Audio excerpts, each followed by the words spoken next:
Hallelujah, praise the Lord. कैसे हैं आप लोग? आशा करता हूँ सभी लोग ठीक होंगे। मैं हूँ आपका भाई अर्जुन मसीह। आप सभी को एक चीज़ बताना चाहता हूँ। जानते हैं एक बार क्या हुआ? एक बार कुछ लोग एक औरत को लेकर के आए।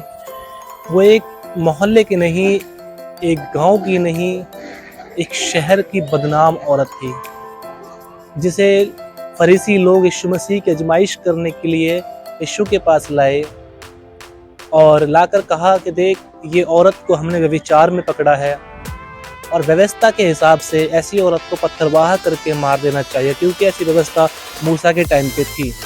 अब जानते हैं यीशु मसीह क्या कहते हैं? यीशु मसीह उस औरत की ओर देखते हैं और उन इंसानों की ओर देखते हैं जो उसे लाए थे, और चुपचाप ज़मीन पर बैठ गए और उँगली से कुछ लिखने लगे। और उँगली से लिखने लगे। उसके बाद उन्होंने ऊपर उठ के बोला कि जो बेगुनाह हो वो पहला पत्थर मारे। जानते हैं, एक एक करके सब चले गए, कोई वहां पर नहीं रह गया, केवल वो औरत रह गई। जब यीशु ने पूछा, क्या किसी ने तुझे सजा नहीं दी?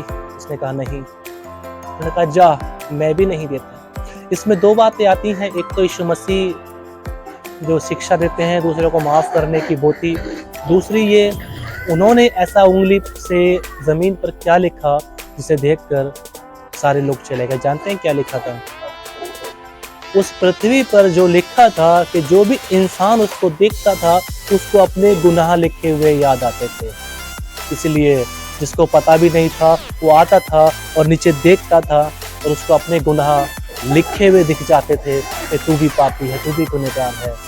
इसीलिए सब चले गए, वो औरत भी चली गई।